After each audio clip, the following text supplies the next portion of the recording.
샬롬, 8월 8일 마중교회 예배 리마인드 영상입니다. 향유 옥합을 깨뜨린 사랑 이야기.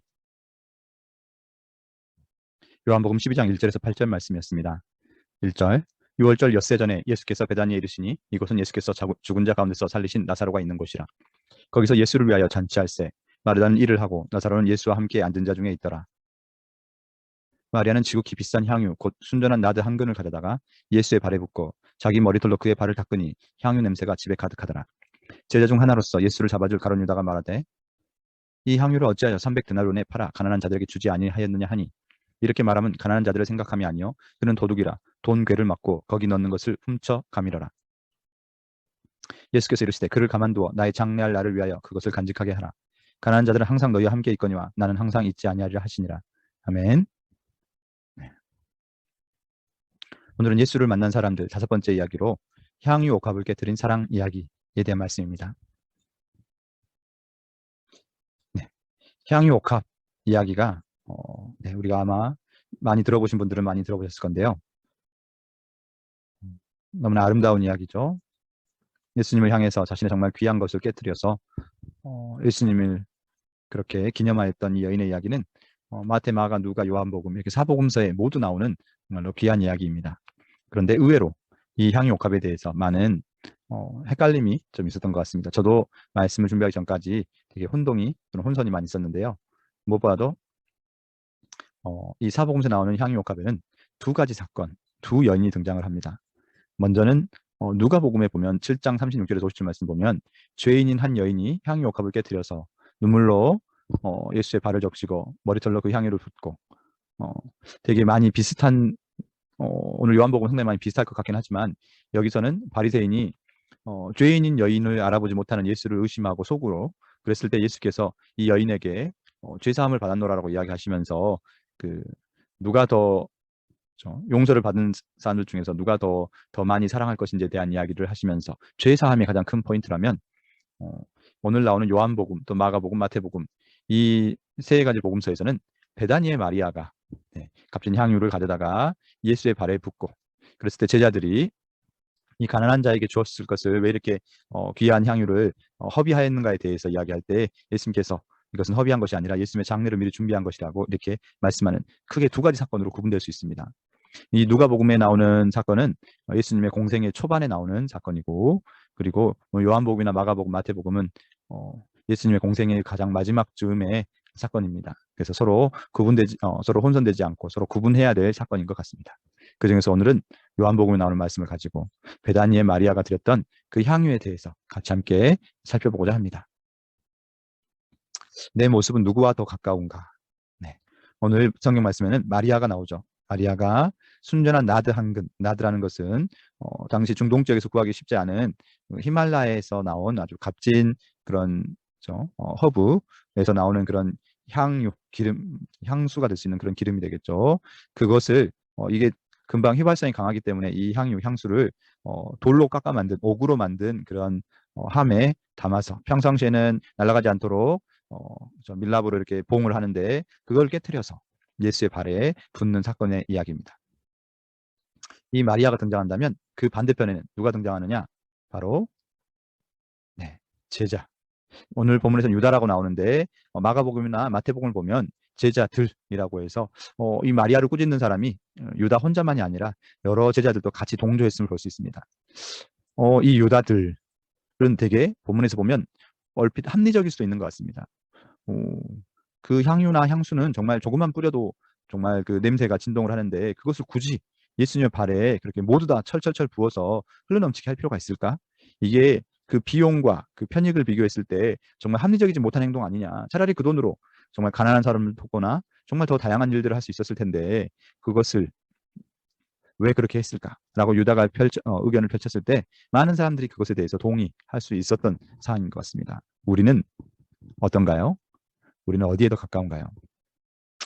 우리도 가끔씩 교회에서 여러 가지 사역이 있었을 때 더 합리적으로 이렇게 가면 더 좋지 않을까라는 여러 가지 생각들이 있을 수 있는 것 같습니다. 그런데 가장 중요한 모습은 무엇이었을까요? 무엇을 먼저 바라보는가? 무엇을 바라보고 무엇을 할 것인가는 모든 판단의 중심은 우리는 예수께 물어봐야 되지 않을까요? 네. 마리아가 왜 그런 행동을 했을지에 대해서 무조건 내 생각으로 판단하는 것이 아니라 어, 예수님께 물어보는 상황이 더 필요했을 것 같습니다. 그 상황이 좀 아쉽죠. 네. 우리의 시선이 어디에 있는가? 단지 비싼 향유가 예수의 발에 부어질 때 그 비싼 향유만 바라보면서 저것이 얼마짜린데 라고 이렇게 우리의 시선이 이 세상적인 것에만 바라보고 있는지, 아니면 왜 그런 행동이 있었을지 예수의 시선은 어디에 있는지에 대해서 정말 물어봐야겠죠. 오늘 예수님께서는 이 마리아의 행동에 대해서 아주 놀라운 선포를 하십니다. 내가 진실로 너희에게 이르노니 온 천하에 어디서든지 복음이 전파되는 곳에는 이 여자가 행한 일로 말하여 그를 기억하리라 라고 이렇게 하시면서 예수님 이 마리아의 행동이 마태, 마가, 요한복음 이렇게 정말로 또 복음이 전파되는 어디서든지 이곳이 이러한 사건이 언급되어지고 기억되어지리라라고 말씀하시는 건 정말 놀라운 말씀입니다. 그렇다면 예수님은 왜 그렇게 예수님은 이렇게 판단을 하셨을 것인가에 대해서 좀 더 깊이 들어가 보고자 합니다. 오늘 우리가 가장 중요하게 봐야 될 것은 비싼 향유 300데나리온, 노동자의 하루 품삯이 1데나리온에 쳤을 때 300일 동안 일해야 되는 그런 비싼 향유, 이 비싼 향유라는 것에 주목하기보다는 더욱더 중요한 점, 왜 마리아는 향유 옥합을 깨뜨렸을까? 왜 굳이 향유 옥합을 깨뜨려서 예수의 발에 모든 것을 부었을까? 라는 그 왜에 대해서 더 우리가 주목해 보았으면 좋겠습니다. 자, 그러기 전에 먼저 마리아에 대해서 좀 살펴보길 원합니다. 마리아와 마르다 자매는 성경에 나오는 유명한 자매들이죠. 이 마리아가 처음 예수님을 만났던 사건은 누가복음 10장 38절에 42절 보면 마르다 언니가 예수님을 초대한 후에 열심히 예수님과 손님들을 먹일 그런 준비를 하고 있는 반면에 마리아는 언니를 도와줄 생각은 하지 않고 사람들 틈에 앉아서 예수님 말씀을 열심히 듣고 있는 장면, 그 장면에 나오는 마리아의 모습입니다. 약간 독특할 수도 있겠는데요. 자, 두 번째로 마리아 마르다가 예수님 만났던 장면은 요한복음 11장에 나오는 바로 오늘 본문 말씀 12장에 바로 앞에 나오는 사건이죠. 11장에 나오는 오빠 나사로가 정말 병들어서 죽게 되었을 때 예수님을 청하고, 예수님 빨리 와서 우리 오빠가 병들어 죽게 되었는데 와서 살려주세요라고 할 때 예수님께서 빨리 와서 나사로를 고쳐주시는 게 아니라 4일이나 걸려서 늦게 오시게 되죠. 그래서 그 예수님께 왜 이제 오셨냐라고 이렇게 약간은 원망에 섞인 언니 마르다는 예수님 오셨다는 말을 듣고 바로 달려나가서 예수님을 맞이하지만 마리아는 집에 남아서 계속 울고 있었죠. 그러다가 예수님께서 마르다를 통해서 부활에 대한 이야기를 하셨을 때 그때서야 언니가 예수님께서 너를 찾으신다고 말씀하실 때 예수님께 나아갔다가 눈물 흘리면서 예수님께 슬픔을 이야기했을 때 예수님께서 함께 눈물 흘려주시면서 나사로를 살려주시는 장면을 보며 또 그 이후의 사건들을 보면서 마리아는 여러 가지 생각이 있었던 것 같습니다. 그래서 드디어 오늘 세 번째 만남에서 보면 정말 값진 향유로 드린다는 게 쉽지 않았을 텐데 그것을 예수님께 드리는 장면까지. 네. 이렇게 마리아와 예수님의 만남의 장면이 있었다면 한 가지 질문을 하고 싶습니다. 사랑하는 오빠를 살려주셨다고 마리아처럼 이렇게 값진 향유를 부어 드릴 수 있었을까요? 특히 머리털로 발을 씻길 수 있었을까요? 사랑하는 가족을 살려주셨을 때 정말 감사의 표현을 할 수도 있고 또 귀하다고 그렇게 감사 헌금을 드릴 수도 있겠죠. 그런데 감사 헌금을 드려서 하나님의 사역에 귀히 써주세요. 또는 여러 가지 다른 방법도 있었을 텐데 향유를 일순간에 예수님의 발에 붓고 그리고 머리털로 발을 씻길 수 있었을 것인가? 단지 오빠를 살려주셨다는 그것에 그렇게까지 행동을 할 수 있었을 것인가? 우리는 바로 뒤에 나오는 예수님의 대답에서 이 마리아의 행동에 단서를 찾을 수 있을 것 같습니다. 예수님의 대답을 보면 자, 쉬운 성경으로 한번 가져와 봤습니다. 요한복음 12장 7절 예수님께서 말씀하셨습니다. 이 여자가 하는 대로 내버려 두어라. 마리아는 내 장례를 치를 날을 위해 이 향유를 준비해 둔 것이다. 네. 아멘. 예수님 말씀에서 보면 이 마리아의 행동은 예수님의 장례를 치를 것을 위해서 이 향유를 준비해 두었고 그리고 오늘 그렇게 이 향유를 부었다라고 말씀하십니다. 예수님의 장례. 마리아는 어떻게 이렇게 예수님의 장례를 미리 준비할 수 있었을까요? 네. 마리아가 주목했었을 것 같은 내용들을 살펴보면 요한복음 5장에 예수님께서 38년 된 병자를 고치신 순간, 안식일에 38년 된 병자를 고친 순간부터 예수를 죽이려는 그런 예루살렘의 기득권 세력들이 계속해서 예수를 쫓고 있었습니다. 심지어 요한복음 11장에 보면 나사로를 살리셨던 예수님을 이 예루살렘의 기득권 세력들이 죽이려고 하는 음모, 그것 때문에 예수님께서 이 베다니 마을이 아니라 에브라임이란 마을로 피하는 그런 모습까지 그렇게 다 등장하고 있습니다. 그런 걸 보면서 충분히 사람들이 예수를 죽이려고 하고, 그리고 예수님께서 피해 계시다가 예루살렘에 다시 올라가시려고 할 때 도마라는 제자가 그런 말도 하죠. 우리도 예수님처럼 죽으러 가자라고 이런 말도 하기도 하는데, 이런 사건들을 기억하고 있었습니다. 또한 우리 아까 첫 만남부터 봐보면 마리아는 되게 예수님의 말씀에 대해서 귀를 기울여 듣는 그런 습관의 모습임을 볼 수 있죠. 다른 어떤 것보다 예수님의 발치에 앉아서 예수님의 말을 듣는 걸 좋아했던 마리아에게 요한복음 3장에 했던 예수님의 말씀이 기억났으리라고 생각됩니다. 요한복음 3장 14절에 보면 모세가 광야에서 뱀을 든 것 같이 인자도 들려야 하리니, 이런 말씀을 들으면서 이런 말씀에 주목하였을 때 마리아는 예수님의 마음을 느꼈던 것 같습니다. 예수님의 마음, 어떤 마음이었을까요? 지금 베다니에서 잔치가 벌어졌을 때 사람들과 제자의 마음은 왼편에 나오는 것처럼 아주 떠들썩한 잔치를 벌이고 있습니다. 지금 이 잔치가 끝나고 12장 13절에 봐보면 이제 예수님께서 예루살렘에 입성하실 때 사람들이 그 예수님의 능력과 그런 예수님의 옷을 보면서 나귀를 타고 예루살렘에 입성하시는 예수님께 종려나무 가지를 꺾어서 또 자신들의 겉옷을 벗어서 호산나 찬송하려다 주의 이름으로 오시는 이 곧 이스라엘의 왕이시여라고 하면서 정말 떠들썩하게 이 예수님이 예루살렘에 들어가시면 정말 작은 보리떡 5개와 물고기 2마리로 사람들을 먹이시고, 그리고 모든 병자들을 고치시고 죽은 사람까지 살리시는 이 예수님이 정말로 이스라엘의 왕으로 이제 정말 왕이 되셔서 우리를 다스리게 되면 정말 세상이 뒤집혀질 거야 라고 하면서 정말로 그렇게 사람들과 제자들의 마음은 엄청 들떠있는 모습이죠. 이렇게 들떠있는 모습 속에서 예수님은 어떤 마음이셨을까요? 예수님과 함께 죽으러 가자 했던 도마까지도 모두가 다 지금 예수님이 왕이 되시면 정말로 자기들도 높은 뭔가 한 자리를 할 수 있지 않을까라고 하면서 아주 들떠있는 모습들인 것 같습니다. 그렇지만 예수의 마음은 어떠실까요? 마가복음 14장에 보면 예수님께서 제자들을 데리고 그 밤에 기도하러 가시면서 세 제자 베드로, 요한, 야고보를 데리고 겟세마네 동산에 기도하러 가시면서 말씀하시죠. 내 마음이 심히 고민하여 죽게 되었으니 너희는 여기 머물러 깨어 있으라 라고 말씀하십니다. 예수님은 지금 예루살렘에 죽으러 가십니다. 예수님이 죽음 자체가 두려웠을지는 잘 모르겠지만 무엇보다 중요한 것은 자기를 이렇게 믿고 따르는 사람들과 제자들이 예수님이 십자가에 돌아가셨을 때 얼마나 방황할 것인지, 얼마나 괴로워할 것인지, 예수님께서는 마지막에 본인이 잡혀가시면서도 다른 사람들은 잘 보내주라고 말씀을 부탁을 하시죠. 그만큼 예수님의 마음은 쉽지 않은 마음이었는데, 지금 베다니에서 이 잔치상에서 모두가 다 떠들썩하게 예수님의 또는 이 땅에서의 정말 뭔가 화려함을 꿈꾸고 있는 동안 마리아는 그 예수님의 마음을 보았던 것입니다. 그래서 그 마리아는 자신의 모든 것을 내어 드릴 수 있었던 거죠. 예수님께서는 이 마리아 행동을 보시면서 이렇게 말씀하십니다. 가난한 자들은 항상 너희와 함께 있거니와 나는 항상 있지 아니하리라 하시면서 내 장례를 준비한, 내 장례를 기억한 이 마리아를 꾸짖지 말라고 하십니다. 이 요한복음 12장 8절 말씀 보면서 어떤 사람들은 그러면 예수님께서는 가난한 자들을 크게 생각하지 않으시는가? 라고, 또 예수님은 사치를 죽이시는가? 라고 오해할 수도 있을까요? 아니죠. 예수님은 절대로 돕고 구제하는 것이 중요하지 않다라고 하시는 게 아니십니다. 예수님은 자신을 위해서 이 땅을 살아가신 분이 아니고 정말 평생 남들을 섬기셨고 정말 십자가에 돌아가서 죽으시기까지 정말 약하고 비천하고 힘든 자들을 늘 정말 소중하게 생각하셨습니다. 다만 지금은 더 근본적인 것, 하나님의 때, 하나님의 나라에 관해서 생각해야 될 때인 것입니다. 예수님이 그 길을 걸어가려고 할 때 그것을 기억하고 그것을 기념하는 것이 더욱 중요할 수 있다는 것이죠. 교회의 본질은 누군가를 돕고 구제하는 것, 그것도 중요하겠지만 가장 중요한 것은 하나님의 나라를 생각하는 것입니다. 하나님의 나라를 먼저 우리가 기념하고 기억하고 그렇게 그 마음을 가지고 그 중심을 잃지 않은 상태에서 세상을 향해 나아가는 것이 교회의 본질일 것입니다. 자, 그렇다면 마리아의 향유 옥합을 보면서 우리의 향유 옥합이란 무엇이 있을 수 있을까요? 향유 옥합이 의미하는 바가 무엇일까요? 처녀였던 아가씨였던 마리아에게 지금 돈으로 환산하면 3천만 원이 넘어가는 그러한 값비싼 향유. 이 중동 지역은 향유가 필수품이라고 합니다. 땀이 많이 나기 때문에 향유를 발라서 그렇게 냄새를 없애기도 하고, 또 손님이 찾아왔을 때 발 씻을 물을 주고, 누가 보면 나오죠.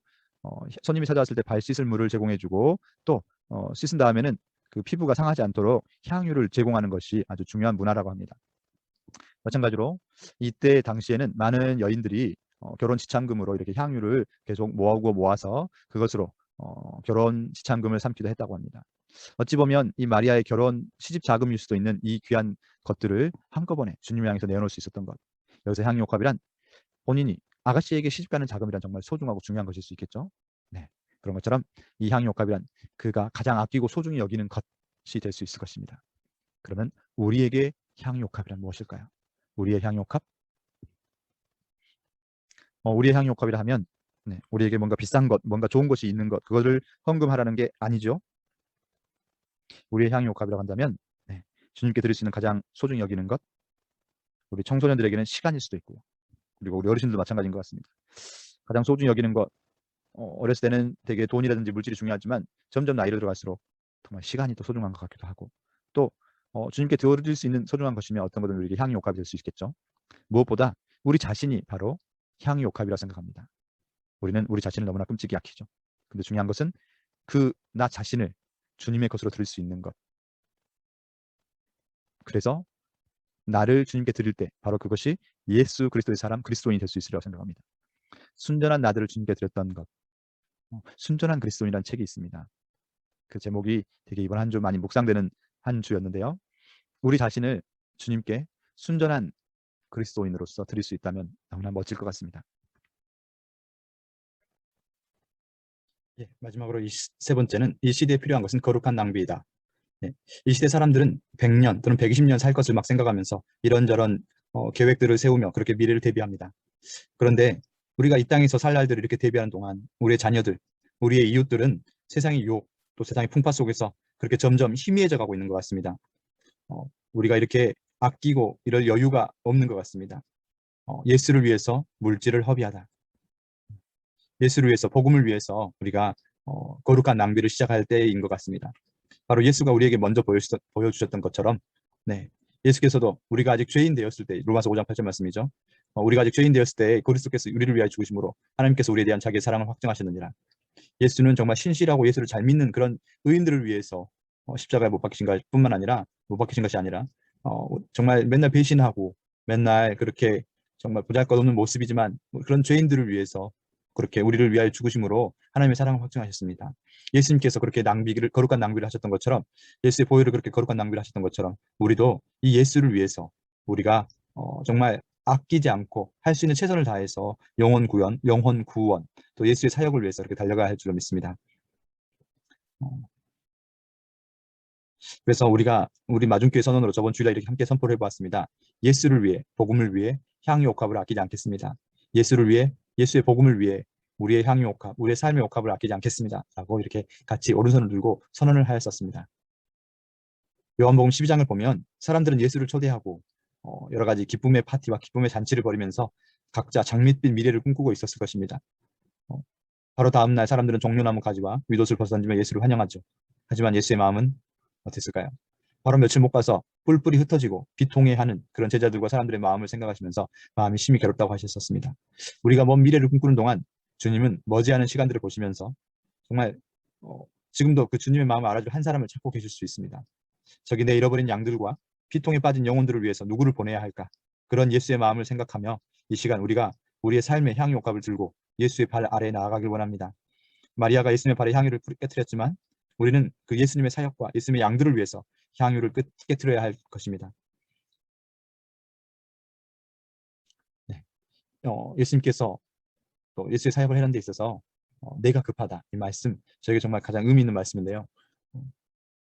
제가 신학대학원을 졸업하고 부교육자라든 좀 스스로 너무나 부족한 점이 많다고 느꼈기 때문에 더 여기서 배워야 할 거라고 생각하고 여러 가지 자리를 또는 여러 가지 길을 고민하고 있을 때 또 부교육자로서 다른 교회에서 배울 것들을 준비하고 계획하고 있었을 때 2021년 1월 2일 날 갑자기 가고자 했던 길이 틀어지면서 하나님께서는 기도하는 저에게 이런 말씀을 주셨습니다. 내가 급하다. 정말 하나님의 마음은 정말 잃어버린 양이 있고 정말 복음을 들어야 될 가정이 있다면 정말 뒤로 돌아가고 멀리 돌아갈 것이 아니라 하나님 마음이 되게 급하다. 물러서지 말아라 라고 그렇게 저희에게 개척의 마음과 개척의 길들을 열어주시고 여기까지 인도해 주셨습니다. 그 하나님의 말씀을 따라서 우리도 그 하나님의 마음, 우리가 너무나 영혼 구원에 대해서 뒤로 미루고 자꾸 돌아가려는 것이 아니라 비록 이것이 낭비일지라도 주님 앞에서 거룩한 낭비를 해야 될 때인 것 같습니다. 혹시 봄철에 꽃가루 날리는 장면을 보신 적 있으신가요? 나무들은 어떤 씨앗이 날아가서 싹을 틔울지 모르기 때문에 정말 무차별적으로 꽃가루를 날린다고 합니다. 정말 앞이 안 보일 정도로 그렇게 많은 꽃가루를 날리는 걸 보면서 저것이 정말 낭비가 아닌가라고 생각될 수도 있지만, 정말 나무 입장에서 보면 누가 가서 싹을 틔울지 모르기 때문에 최대한 많이 꽃가루를 날리는 것처럼, 우리도 정말 다음 세대에 복음을 전달하기 위해서 저희가 지치지 않고 거룩한 낭비, 복음을 위한, 복음의 선포를 위한, 복음의 전파를 위한 그런 거룩한 낭비를 계속해서 나아갈 것이고, 그렇게 멈추지 않겠다라는 우리 마중교회, 우리 한국교회 그런 마음가짐이 필요한 때인 것 같습니다. 이 말씀을 기억하면서 다 같이 하가다 말씀 같이 3번 선포하도록 하겠습니다. 순전한 나드 한 그릇을 가져다가 예수의 발에 붓고 자기 머리털로 그의 발을 닦으니 향유 냄새가 집에 가득하더라. 순전한 나드 한 그릇을 가져다가 예수의 발에 붓고 자기 머리털로 그의 발을 닦으니 향유 냄새가 집에 가득하더라. 순전한 나드 한 그릇을 가져다가 예수의 발에 붓고 자기 머리털로 그의 발을 닦으니 향유 냄새가 집에 가득하더라. 요한복음 12장 3절 말씀입니다. 같이 다짐 기도로 나아가겠습니다. 미래를 대비한다고 향유 옥합을 붙들고 있는 것이 아니라 예수의 마음을 기억하고 그 향유 옥합을 내어드릴 수 있는 우리의 자녀들 되게 하소서. 잃어버린 양들을 위해 거룩한 낭비를 멈추지 않는 마중교회, 지치지 않는 우리 성도들이 되게 하소서. 이 말씀 붙잡고 함께 기도하며 그렇게 이 한 주를 버텨내고 주님과 함께 동행해가는 한 주가 되길 원합니다.